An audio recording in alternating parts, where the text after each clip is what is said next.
Selamat pagi saudara-saudari di dalam nama Yesus Kristus. Hari ini saya ingin berkongsi dari Alkitab Kisah Yunus.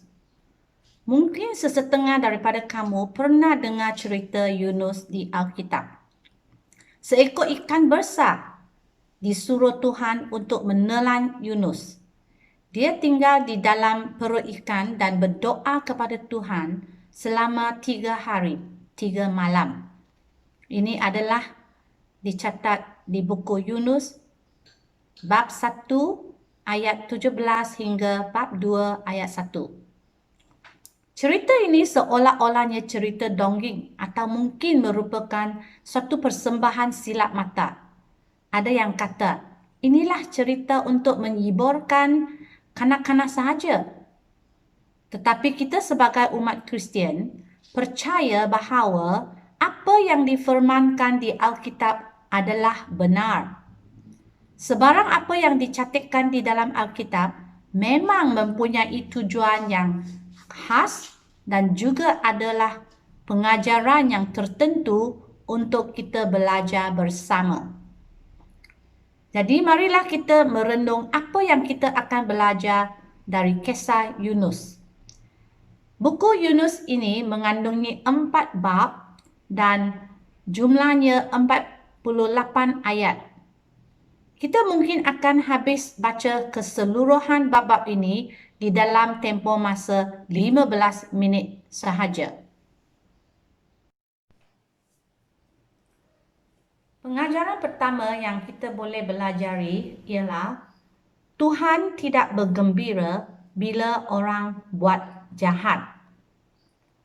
Tuhan telah mengutuskan Yunus ke kota besar yang bernama Niniwe.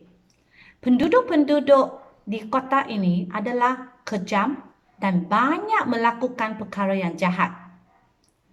Jadi, di buku Yunus bab 1, ayat 1 hingga 2, ia berkata begini. Pada suatu hari, Tuhan berfirman kepada Yunus anak Amitai.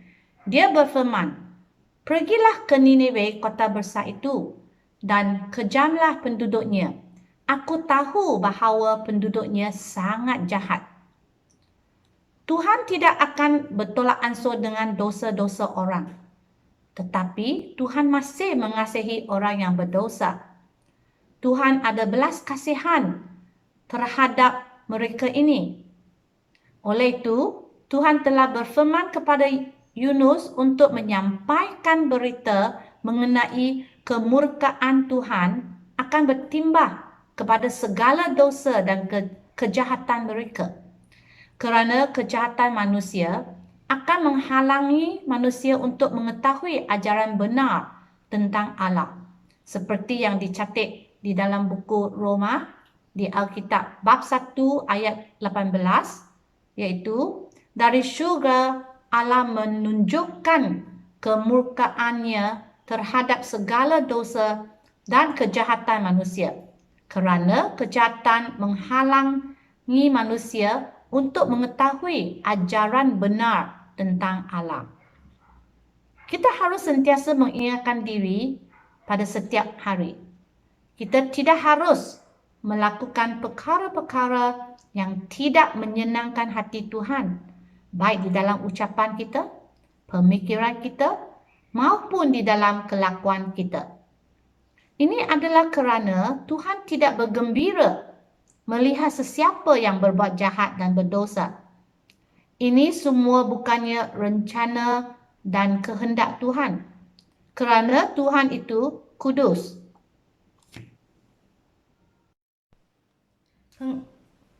Pengajaran yang kedua ialah melarikan diri daripada Tuhan bukan jalan penyelesaian. Melarikan diri daripada Tuhan bukannya satu jalan penyelesaiannya. Marilah kita baca buku Yunus bab 1 ayat ketiga. Tetapi Yunus pergi ke arah lain untuk menjauhi Tuhan. Yunus pergi ke Yope dan mendapati kapal yang akan berlayar ke Sepanyol. Setelah membayar wang tambang, Yunus naik kapal. Dia berlayar bersama dengan anak-anak kapal ke Sempanyol supaya dia dapat menjauhkan diri daripada Tuhan. Adalah menjadi reaksi atau tabiat manusia untuk bersembunyi apabila kita melakukan sesuatu kesalahan. Misalnya, seseorang budak kecil akan bersembunyi di bawah meja atau di dalam almari apabila dia melakukan sesuatu yang mengingkari peraturan ibu bapanya.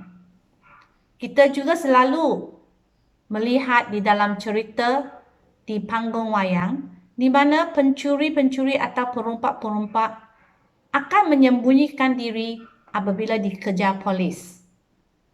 Di dalam buku Alkitab juga, apabila Adam dan Hawa berdosa, mereka pun bersembunyi di antara pokok-pokok daripada Tuhan. Dan Tuhan memanggil Adam, "Engkau di mana?" Cerita ini dicatat di buku Kejadian bab 3 ayat 7 hingga 15. Begitu juga dengan Kain. Apabila dia menyerang dan membunuh adiknya Habel, Tuhan bertanya, "Di mana Habel adikmu?" Di sini Yunus pun bersembunyi kerana dia enggan mengikuti perutusan Tuhan untuk mengkabarkan berita kepada orang-orang di kota Nineveh. Apabila kita menghadapi sesuatu masalah ataupun melakukan sesuatu kesalahan, kita harus kembali kepada Tuhan dan bukan menjauhkan diri daripada Tuhan. Hanya Tuhan yang Maha Kuasa dan Maha Tahu dapat membantu kita dan menyelesaikan masalah kita. Pengajaran ketiga. Tindakan kita boleh mengakibatkan masalah atau membawa berkat kepada orang lain. Tindakan-tindakan kita boleh mengakibatkan masalah kepada kita atau orang lain ataupun akan membawa berkat kepada mereka. Di dalam kisah Yunus, dialah sebabnya terjadi angin ribut yang dahsyat kepada mereka semua di atas kapal, sehingga kapal itu hampir hancur. Dialah sebabnya bencana ini berlaku kerana dia ingin melarikan diri daripada utusan Tuhan. Di sebaliknya, dalam kisah Yusuf, apabila dia dijual ke Mesir, yang dicatat di buku Kejadian bab 37 ayat 12 hingga 28, Yusuf dijual oleh abang-abangnya. Yusuf membawa berkat Tuhan kepada orang ramai, termasuk Raja Mesir. Di sini, tindakan pelarian Yunus telah mengakibatkan banyak masalah dan kesusahan kepada kesemua orang yang menaiki kapal itu.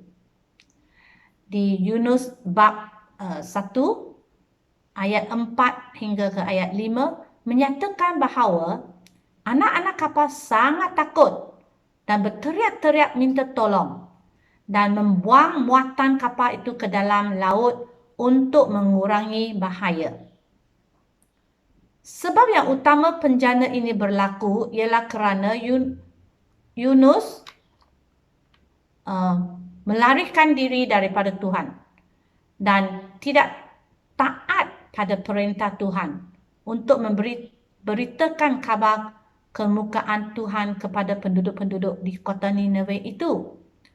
Tuhan telah memberikan manusia kebebasan untuk memilih dengan kehendak sendirinya. Sayangnya, selalunya kita memilih untuk tidak taat kepada Tuhan. Seperti budak-budak yang ingkar mentaati ibu bapa. Adanya sesuatu lagu yang berlirik begini. Percaya dan taat. Tidak adanya jalan yang lain kecuali percaya dan taat untuk menggembira di dalam Yesus. Adakah kita taat pada hukum Tuhan? Adakah kita taat pada pengajaran yang ditunjukkan di dalam Alkitab? Apabila kita tidak bertaat setia, kita membuat pilihan yang bodoh dan kita akan menanggung risiko dan akibatnya. Dan akibat di kisah ini ialah Yunus dibuang ke dalam laut dan ditelan oleh ikan besar.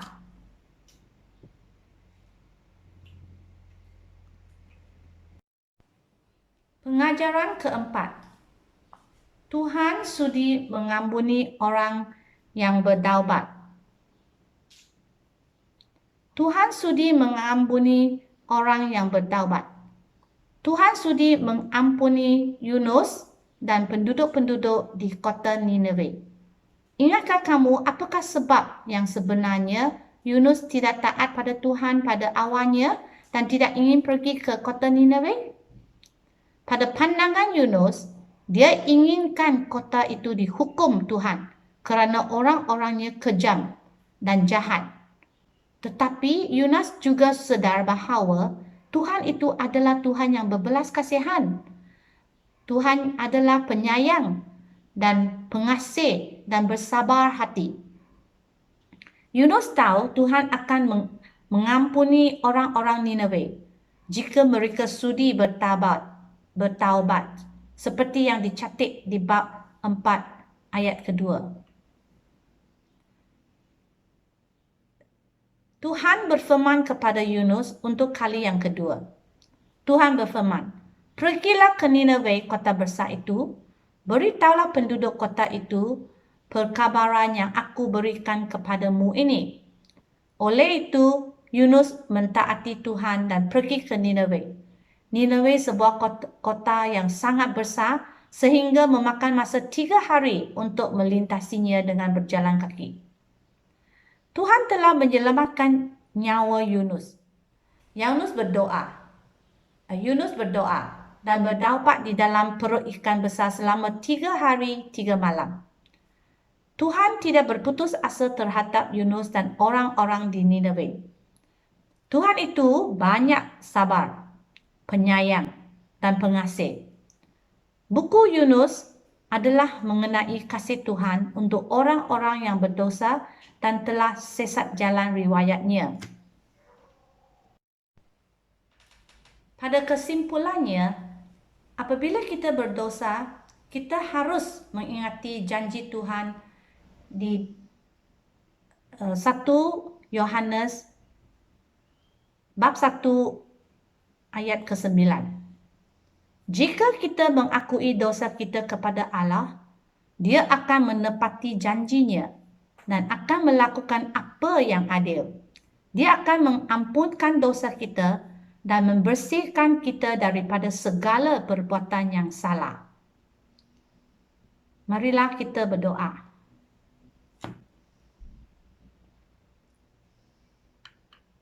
Tuhan, kami berterima kasih kerana Tuhan telah memberikan kami penyelamatan di dalam Yesus Kristus. Kami berterima kasih dari pengajaran di dalam kisah Yunus bahawa kami harus mentaati perintah dan mengikut hukum-hukum Tuhan. Tuhan adalah Maha Kuasa, Maha Tahu dan kasih pada kami dan telah menjadi juru selamat untuk pengampunan dosa-dosa kami sekali melalui Yesus Kristus. Kami ingin menjadi anak-anak Tuhan yang bersukacita dan dirahmati Roh Kudus Tuhan. Kami berdoa di dalam nama Yesus Kristus. Amin.